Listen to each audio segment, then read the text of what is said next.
Hey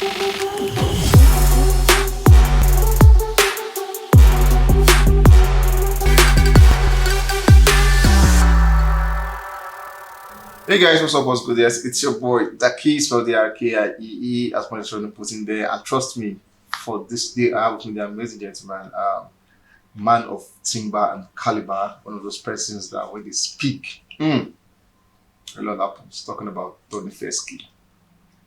What's up? Hi guys, how are you doing? I don't know where you see your timber and caliber, but then it's all good. Yeah, it's all good. Yeah, guys, how you guys doing? Today's Friday, TGIF. Where are you guys going to? Who's taking anybody out? Who want to take us out? You want to take the first key out? The birthday was actually this way, but you want to take him out. Post in the comment section. I'm booked for the weekend. Oh, yeah, I'm not booked.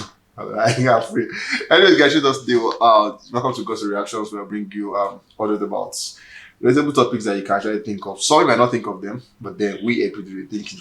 Moving on, we talking about starting with Don Jazzy, yeah. I mean, Don Jazzy picture and everything. Don Jazzy is giving this vibe lately that at the point of saw a serious person singing, and then lately he started doing this. I don't even care what you guys think about me, doing like child and everything. Now, do you think for his kind of pedigree has built for himself, and relatable what he's doing now, in your head, someone that I've known it from way back. Are you seeing? Is it making it like sense to you when you see him do what he's doing at the moment? Well, things that we do on social media are not actually what or how we are in real life.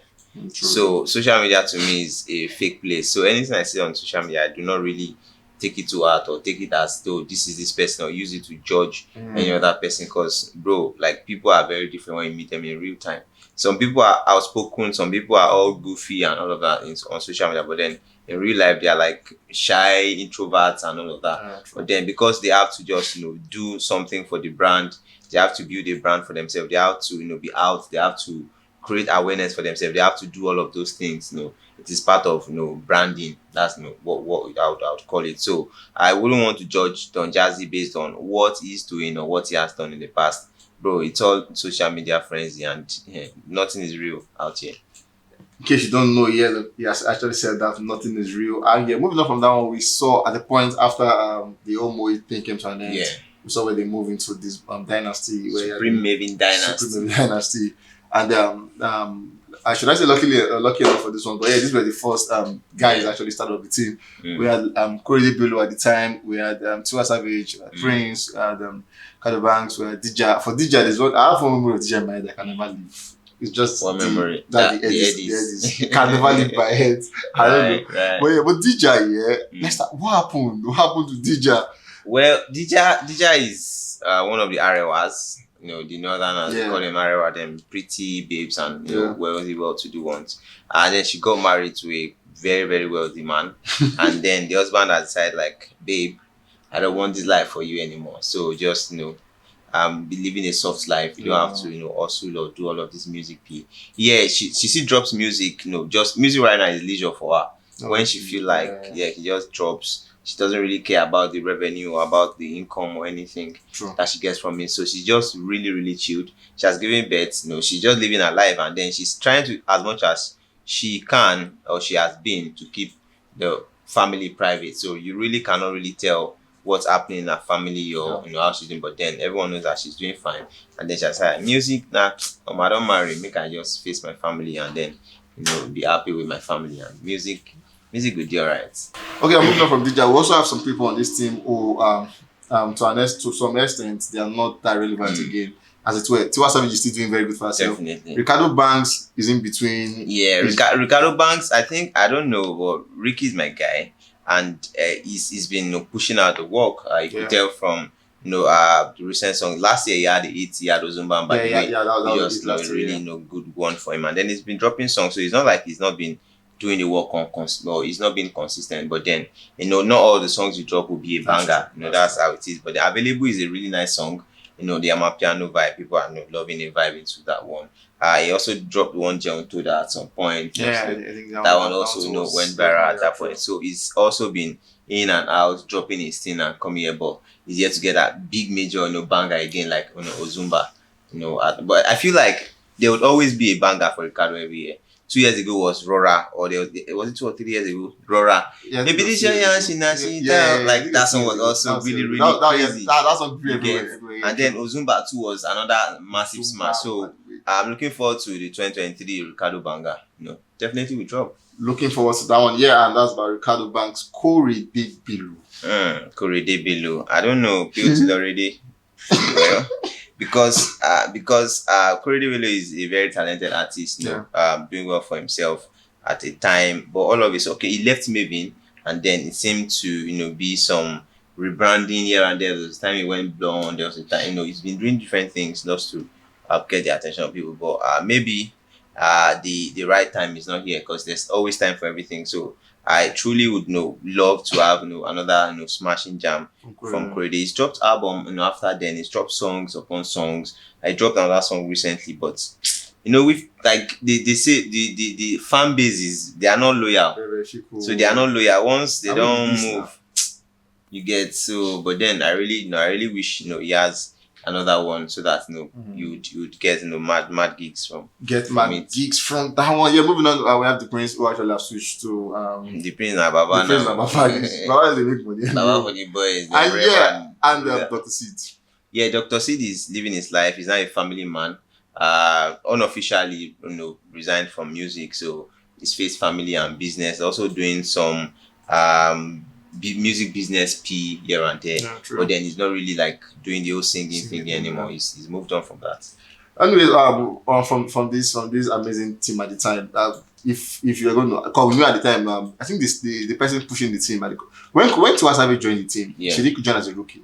She joined as that time Tiwa just came back from they abroad to Nigeria and all of that. And then she dropped a song, and then she was all over the place. And then before we knew it, she was part of the MAVIN family. And then they unveiled, everybody, including the producers, our teams, and Baby Fresh on the beat, and they gave them all, of course. Like at that time, they were like a really, really big house. Everyone was envious. Dropping bangers after bangers and all of that. So Tiwa Savage at that point was like the only female, like the queen at that time, and still the queen right now, doing good for herself. So it's really, really commendable to have her here. Yeah, commendable. But then before we leave this place here, or this particular slide, if we're going to take out the Tiwa Savage, who do you think at the time was doing? And because we've said it before, like whenever you have a team, there's always focus on one or two persons. You can't spread the attention of everybody. Yeah. So there are tendencies that one or two persons will be doing well than the others. So at this time, what do you think were those persons doing good for themselves? Well, funny enough, at this time in the MAVIN era, all of them were doing good for themselves. I was going to say that, because Corey De Billu had Godwin, which was massive. Everywhere. That was everywhere. Tiwa Savage had songs. Ricardo Banks had songs.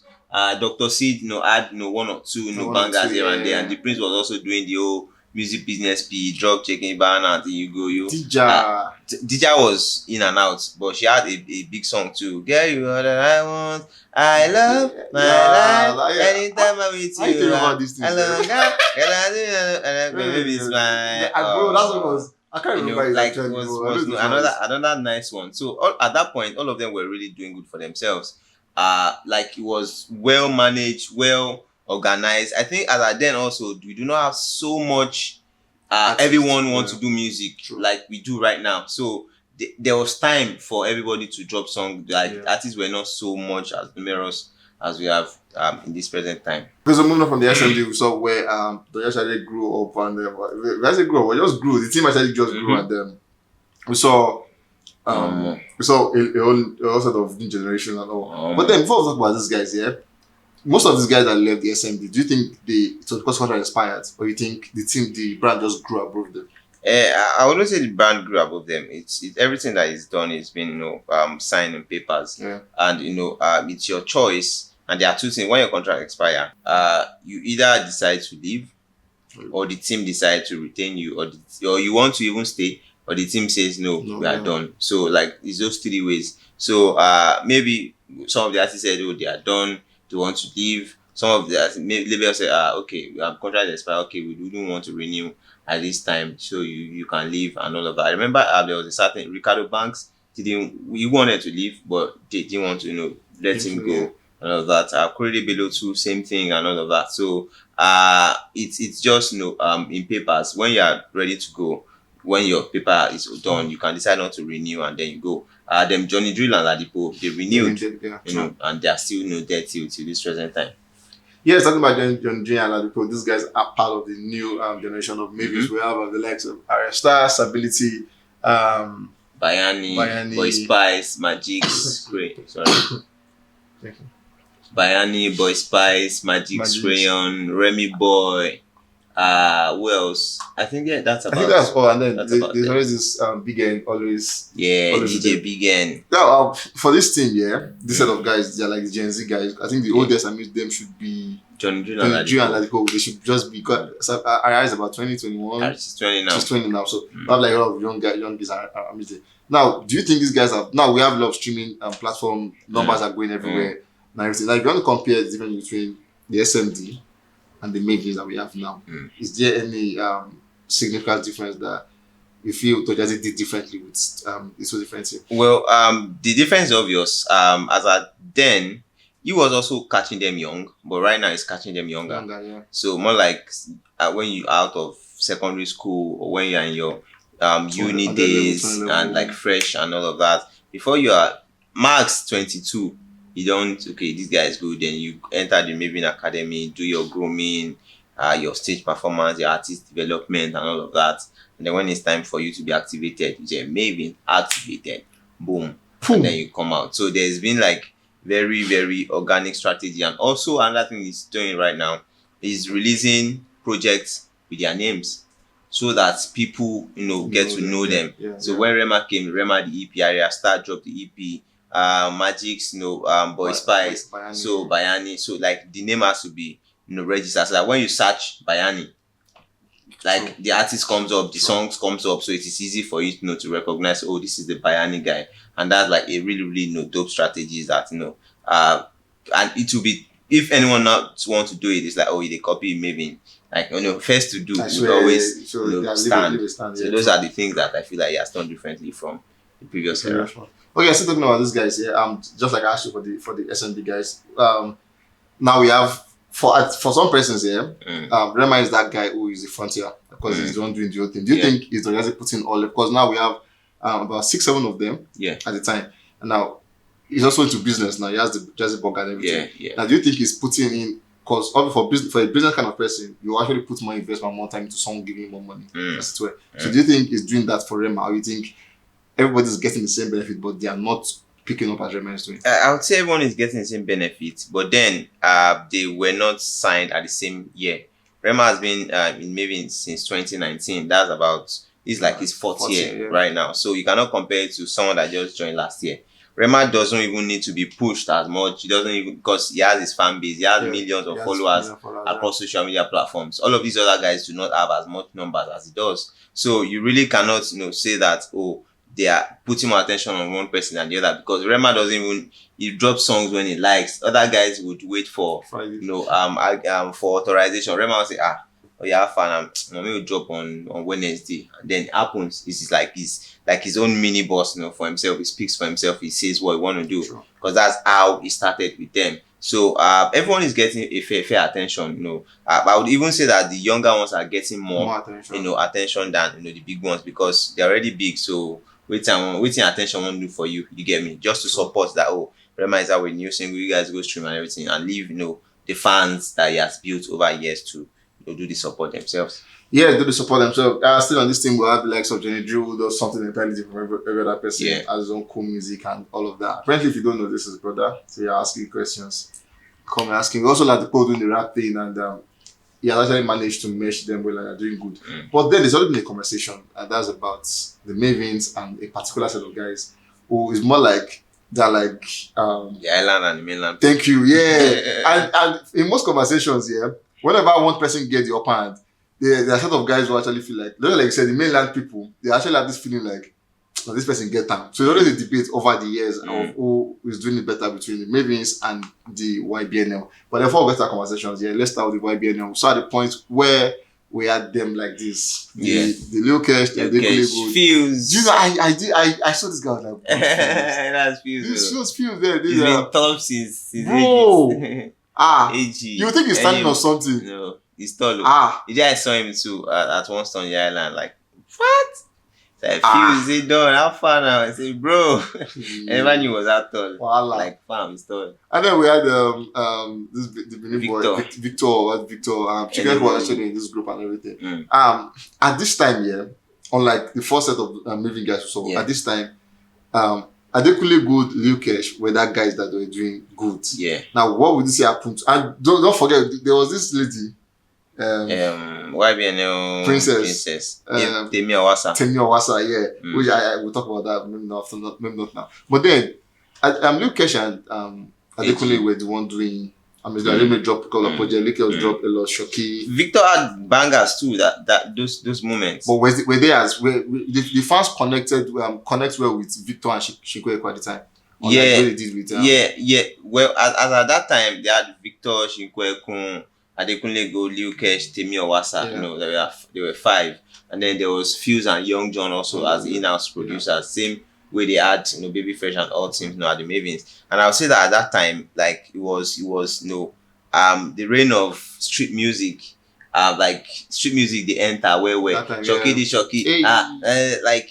Victor, where's fool?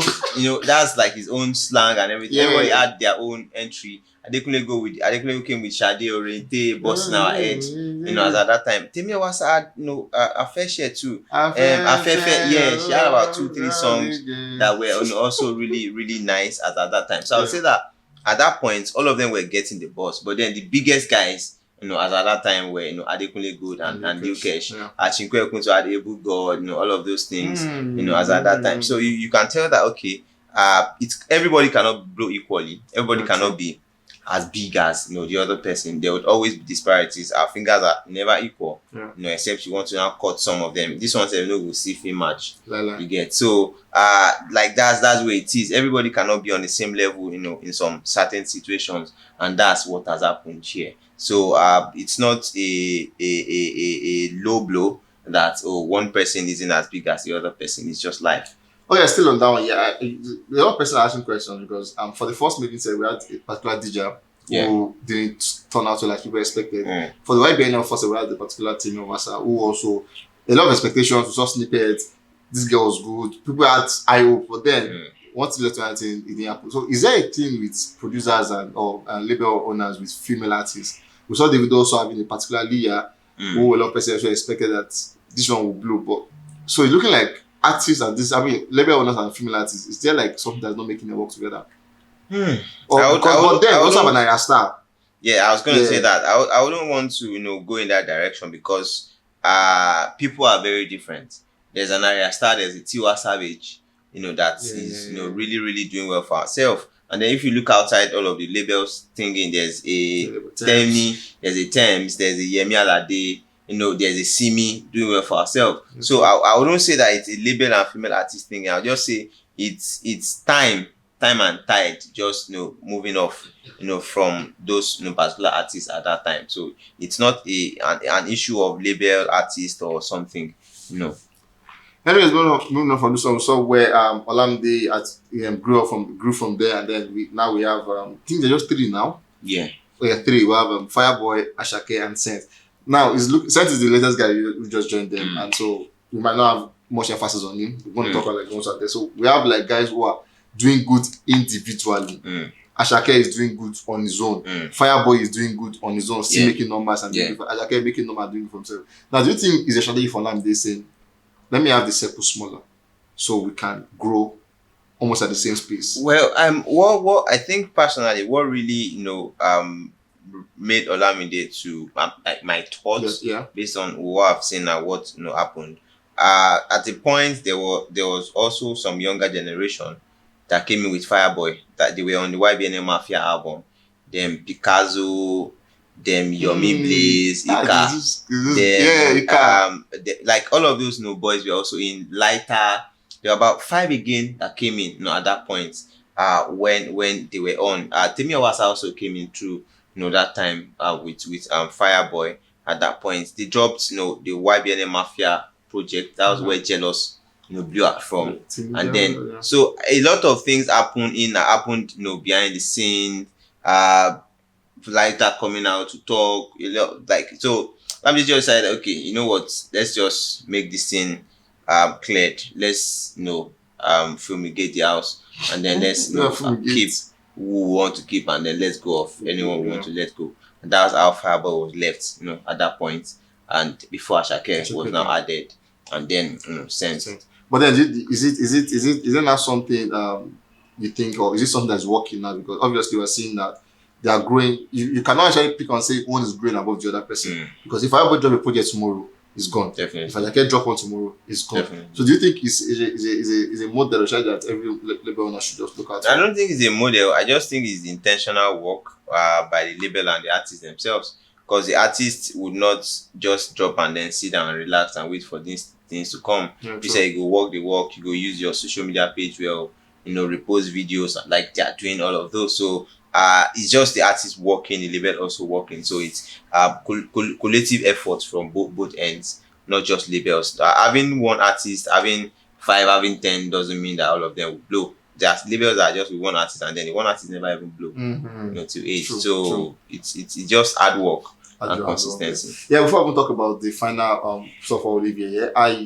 there also was on the street that says that for some record owners who actually still sing, they've observed that the label don't do as much as this one. Obviously, for the Olamide is looking like he retired from singing. All he just does is collaboration, talk on your song and do his stuff and get out. For Don Jazzy, promotion, if he has remix or maybe featuring, just don't do like one hook and then. Well, he was also on the MAVIN X project. Yeah, actually was there. He also sang there. But then, do you think because they've shifted attention off music, that's what is giving them leverage to make the label go further? Because we also have a certain Davido who still sing, and the label is not looking as people expect. The thing I've noticed is when you're a boss, you cannot be competing with your people, because as a boss now, Olamide sings, he drops. You would want, because he's the boss, he wants his song to be very big, to show that he's the boss.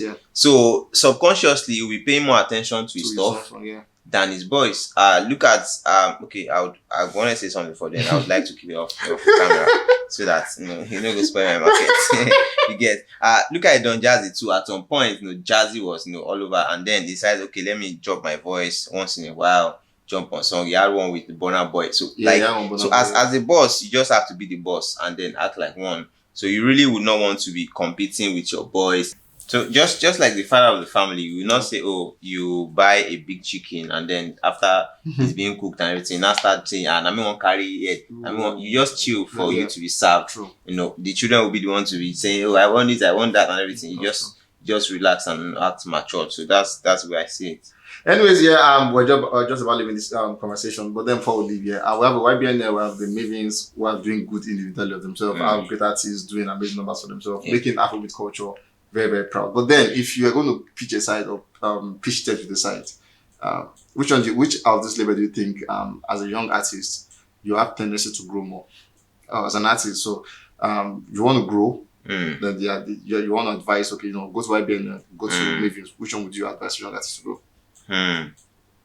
Well, for me, I would say they have different strategies they use.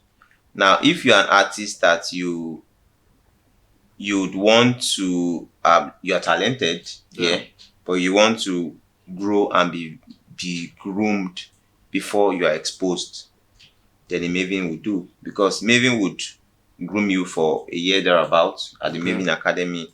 You learn performance, you learn stage management, you learn fashion, you learn wardrobe, you learn styling, you learn everything artists needs to be developed. Like they put you through artist development. Like you learn how you talk, how you address people, like all of those things, how you reply messages, how you reply, like all of those things are what will be done to you at MAVIN's Academy before you are now fully announced. And then you see that most of the time, all of them when they perform, they are not shaky, their voices are not shaky, they are not saying low voice or high voice, they are not flatting, they are not using different keys, like they are just like they sang at the studio. So because they've been groomed and well taught of about the whole entertainment and stage and all of those things involved. But a YBNL, you get signed, you record songs and then you drop it, and then everything you need to learn, you learn as you grow. You get, so it's different from you have learnt and you've grown behind. So it's just time to now start showing what you've learned. So like those are like the two major differences between the labels. But then when it comes to promoting, spending money, both of them are doing equally on that part. Anybody that drops in MAVIN or YBNL will get promotions, True. we get good funds, and we'll get proper all of the old packages that would be done. But then for the artist development part, I think a MAVIN would develop you more behind before you are exposed. Yeah. And then YBNL, you learn, you grow while you are being exposed as well. Like that's the current situation. Yeah. As at now that we are recording this video. Hey, let's get this very young conversation. Are you a young artist? Do you know any young artists out there who wants to be who you think or he or she feels he is good enough to take on the stage? If you're that person, tag my video and tell the person who you think that person should go to. So for instance, if you have me and just come and tag me, they say I'll advise you to go to MAVIN, I'll advise you to go to YBNL and put your reasons on. The I've said his own for artist development. If you MAVIN's is better because for YBNL you grow on the job. But then what do you think about that? Do you agree with him or you have any ulterior motive or ulterior answers to that one? Let me see it in the comment section and guys I'll catch you on the both of them are good though. Both of them are good. To be cleared. Yeah. Both of them are good. But yeah, which one do you prefer? Let me see the comment section and then we'll catch you guys on the very, very, very next one. Stay safe guys and remember, be careful.